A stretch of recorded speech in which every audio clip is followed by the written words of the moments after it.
back to my channel, or if you're new here, I'm Tara. I'm a fashion content creator on YouTube, Instagram and TikTok. Today I have a video on eczema. I posted a video on eczema about a year ago and a lot of people found it really helpful, so I thought I would film another eczema video, and this time sharing 5 tips on how I reduce flare-ups and also manage my eczema. I guess like little hacks that you can try out yourself if you have eczema. I just wanted to start with a disclaimer and say that I'm not a doctor or a dermatologist, so take everything that I say with a grain of salt. We all might have eczema, but we all respond differently to different things, and something that I find helpful may not be helpful for you. I thought I would share these tips with you anyway. I thought it would be helpful for you to look into these tried and tested ways that I help reduce my eczema flare-ups. So all these suggestions are non-steroid and non-cortisone suggestions and tips. The first tip I have for you is something that I think will be applicable to everyone who has eczema, and I feel like it's something that will work for everyone. That's why I wanted to put it as my first tip, and that's to use cling wrap or glad wrap, whatever you want to call it, cling film, just the food wrap that's clear and plastic. But what you want to do with that is moisturize your skin, or if you do use steroid creams, put your steroid cream in the places that you normally get your eczema, whether that's on your face, your arms, your neck, body, wherever, and you're gonna wrap yourself in that cling wrap. So what I like to do, because I don't like using too much plastic, is I cut out little squares or whatever shape. For example, I'm just going to use my arm in my inner elbow. If I have eczema here, I'm going to cut a square about this big and just put my cream on there, put the cling film on top, and what I use is micropore. So micropore is a special tape that I think a lot of hospitals use. You can get this from the brand 3M. I just put it up on Google. Micropore is latex-free and hypoallergenic tape. It's not waterproof, but I mean, I would recommend doing this overnight. So what I normally do is I just put it on and I will tape up all the corners, or so it doesn't flap open. I normally just wear a thin 100% cotton long sleeve. I also do this on my face. So as you can see, I'm actually having a bit of a flare up on my eyelids. So what I would do is I use tacrolimus on my face. I do not recommend it. I hate it. It like burns my eyelids and it's so itchy, but that's what I've been prescribed for my face. I think it's a calci nutrient or something. I'll put it on the screen. I can't remember the word for it. It's a calci something. And so I just put that on my eyes, and then I'll cut out a cling wrap film that's about this big and just kind of put it over my eyes, and then I'll tape it like here and here.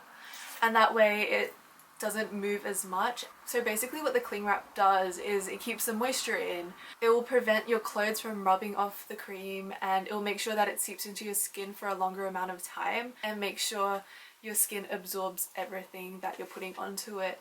I recommend that everyone gives this a go. I feel like this is something that not a lot of people actually know to do. My second tip is salmon or omega-3. I'm not sure if you've heard about this, but there are a lot of studies that recommend consuming omega-3 to help with your eczema. You can research it and Google it. There's books, there's research articles, scholarly articles about the benefits of omega-3. My allergist mentioned this to me when I first saw him, and I didn't really take it on board. All I did was consume like 4 to 6 fish oil tablets a day, but I didn't really notice a difference in my eczema on my skin, so I kind of just forgot about it. But one day I had salmon for lunch, dinner, and then the next day I had salmon for lunch and dinner, and then by the third day I had noticed that my really bad flare-up had basically completely subsided. I hadn't put any steroid creams on my skin. I had just been doing normal body moisturizer, because I do try to stay away from steroid creams as much as I can unless my skin is quite bad. I think eating salmon really helped my skin get better. So what I've been trying to do is eat salmon quite regularly. I started eating salmon maybe about 3 times a week, which isn't that much. I feel like for my body, I need to consume quite a bit of salmon to see the effects of it. I thought, why not share this info with you and see if that might help you with your eczema flare-ups. Give it a go eating salmon or another fatty fish, or consuming quite a bit of omega-3 in a short period of time, and see if that helps you, because it really helped me. My third tip is olive oil. My GP recommended this to me a little bit ago. He puts olive oil on his skin, all over his body, his head, everywhere, every day. And I started doing this when he told me to. I didn't notice too much of a difference because he told me to just put like a little bit, like it didn't have to be too much. I didn't notice a difference, but I did it occasionally here and there. But one day I was just like I accidentally poured too much olive oil into my hand and I was like, okay, whatever, I'll just like use a ton of olive oil.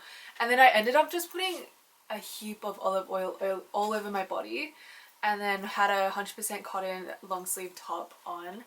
And I went to sleep, and the next morning, like my whole arms that were like filled with eczema. I'll include on the screen what my arms look like when they get bad, but that had basically just cleared overnight, and the only thing I had put was olive oil. So I recommend trying, if you're using 100% virgin olive oil, it'll be fine. You can put it all over your body, you can put it on your scalp, but I find that it works best for me on my lower body. Obviously, give it a patch test. Don't go applying it to your whole body. You don't know how your body will react to it, but see how it goes. This is the olive oil that I use. I use extra virgin olive oil by Moro, and just make sure that it's not infused with like lemon or anything like that. And it's just like regular cooking oil. Try and find one that's certified. So this one's certified by the AOOA, and it lasts quite a long time, and it's really cheap to buy. So my fourth tip is to see an allergist. When people have bad eczema, their first go-to is either their GP or a dermatologist, but I feel like people don't really consider going to an allergist. I do want to say going to an allergist is not cheap. It is quite expensive. If you live in Australia, you can claim some of it back. It's still quite a lot out of pocket depending where you go. I'll write the details of the allergist that I go to in the description box below, but if you're from Sydney, read up about him and read up about what he does, but I'll give you a general gist of the allergist that I go to. So basically, he does a skin prick test, and that's quite a standard allergy test. It's basically where they prick your skin and then they kind of swab a little bit of different things that people are typically allergic to. You can choose to have a more basic pack or something that's more comprehensive and has more options and allergies in there, but I think I just went for the standard one. And they kind of like swab it into your arm, and then you wait for a bit, and then you come back in, and if you're allergic to any of the things they swabbed, your skin will start to flare up a bit and swell and have a bit of a bump growing there. They measure the bump and how wide it is. If you have any allergies showing, then what they'll do is they'll take note of that, and then you do a second allergy skin prick test. This time it's more of an injection just under the first layer of your skin up here. Kind of forms a bubble, but if you're allergic to something, the bubble will obviously get quite big. And that's kind of how they show what you're allergic to. What I found was that there were some foods that showed up in the first round, but they weren't that flared up. But when they did it in the second round, it didn't show up at all. But I've also noticed that if I eat too much citrus, my body reacts badly to that, and I will get pimples like all over my body. But that's if I eat quite a bit of citrus. Like, citrus didn't come up in my test at all. So you gotta know your body and understand how your body reacts to certain foods. And this skin prick test isn't going to show everything. I did a skin prick test when I was a kid, but I also did one in January this year. I already knew that I was allergic to dust mites, and it came up once again as an allergy in my latest skin prick test. But I also found out I was allergic to basically all house molds. So what my allergist does is he creates this vaccine, which is basically these drops that you drop under your tongue in the morning and at night. I just do this when I wake up and about to go to sleep. They're these little bottles, and it's just liquid in there, and they basically put a bit of your allergy in there. Their aim is to make you a bit more immune to your allergy. I am onto my second round where they've increased the dosage a little bit higher. So what I noticed when I first started taking these drops is in the first week, my eczema was so bad when I started taking that, because I was constantly putting dust and mold and all these like things inside my body, and my body was reacting to it, and my eczema got so bad. But once I got used to those drops, it was fine. My flare-ups reduced so much after taking those drops. 6 months on those drops, I've gotten a new round where they've increased the dosage again. Because I still have some left from the first round, I've been doing 2 drops of the first round, and then at night I'll do 1 drop of the new round, which is stronger. And I noticed that I've been having flare-ups because of that. I can physically see my allergies affecting my eczema because of these drops, and I thought that was really interesting and worthwhile to share in this video, because you might be allergic to something and that might be affecting your eczema.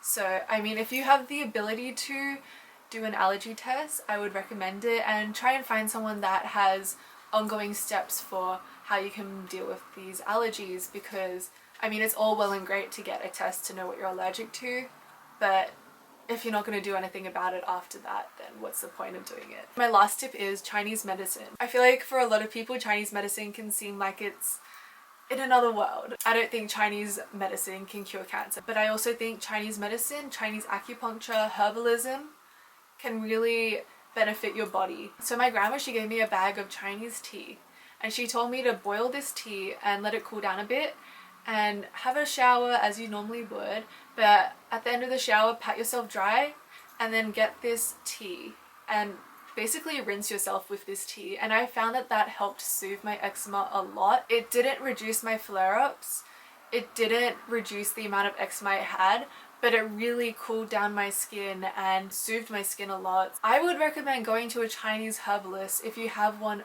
where you live, asking them, what do you have for eczema? How can you help my eczema? Another thing is Chinese acupuncture. I haven't done this for myself, but I've heard people say that Chinese acupuncture has helped. You need to go to an acupuncturist that specializes in eczema, because there's acupuncturists that specialize in different things, and I think acupuncture has really great benefits. I did acupuncture to regulate my period and it helped. I was actually blown away because I had never done acupuncture before this and I wasn't sure if it would help, but the lady could literally just put her finger here and she would feel the way that my blood was flowing through my body and be like, okay, your period's gonna come in like 2 days. My brain can't comprehend how one person has the ability to do that. If you can, and if acupuncture is something that you think might help your eczema, look into it. Acupuncture wasn't even something I considered till I think I saw someone's comment on an eczema video a while ago and I was like, wait, that's like actually kind of smart. So those were my 5 eczema tips. I hope you found this somewhat useful,